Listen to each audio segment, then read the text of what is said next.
বলেন যে বাংলাদেশে সুদ চলছে, প্রথম ইবাদতের প্রথম ধাপ হলো সুদ মুক্ত জীবন গড়তে হবে। এখন এই ভাই ধনী মানুষ, আমি বক্তা, ওই হুজুর দুনিয়ালা, এই ভাই হচ্ছে ফ্যাক্টরির মালিক। এখন গরিব মানুষ কিস্তির টাকা লেছে, আমরা করছি মরে গরু বেড়া মরু, আমি তো বাঁচেছি, ওরা সুদ দিচ্ছে না। যত গরিব আছে কিস্তির টাকা লেছে, লোন লেছে, ওদের চারানার দোষ নাই, দোষ হলো সব সরকারের। তুমি কেন সুদ হারাম করলে না? দুই নাম্বার, যারা আমরা ধনী আছি, বক্তা আছি, হাজি আছি, ওরা লেছে ওরা মরুক, আমি তো সুদ নিইনি, কিন্তু হাজি করছি মানা। পল্লী বিদ্যুতের মিটার আছে তোমার বাড়ি, অবশ্যই কোনো হাজিরা, কোনো মৌলবি, কোনো বক্তা বছরে 2-1 মাসের কারেন্টের বিল বাকি পড়ে না।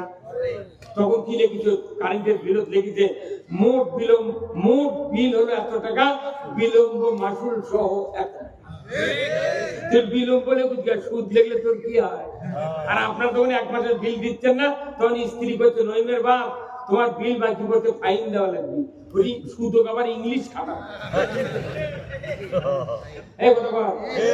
এইদিক সুদ লিখছে, ওইদিক পল্লী বিদ্যুতের কাগজ লেগেছে পল্লী বিদ্যুৎ সমিতিরা যৌতুক নিবেন না, যৌতুক দিবেন না।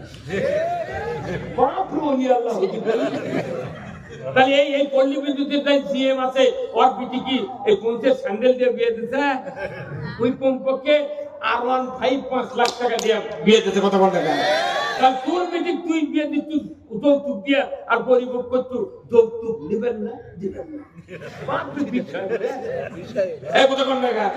আমার কয় বছর লেগলো যে একটি হলে ভালো হয়, দুটি হলে আনয়। টিভি, টেলিভিশন, রেডিও এরা মুখত ফেনা তুলিছে, দুটি হলে ভালো হয়, একটি হলে আনয়। তার মানে প্রথমবার তুই বেটা হয়, তুই বউ তালাক দিয়ে ফেলে একটাকে মানুষ কর। গরিব মানুষ আর মূর্খ মেয়ে মানুষের শোল বেশি, আর ধনী মানুষ আর শিক্ষিত মহিলা শরীর নিচ্ছে না, বলতে যেমন আছে তেমন রব, বউ হবো না, কুড়িতে বুড়ি নয়। আপনি ইবাদত করবেন, কার প্রথম ইবাদত হলো আপনাকে আল্লাহর বিধান মানিতে হইবে। রাসূল বলেন যে ঘরে বেশি সন্তান আছে সেই ঘরে তুমি বিয়ে করো। তুই বিয়ে করার সময় দেখিতে কার একটা সন্তান দিতে না, হ্যাঁ লুটে ফুটে খামো। ইবাদত করতে গেলে আপনাকে এই বৈবাহিক জীবন থেকে শুরু হবে ইবাদত।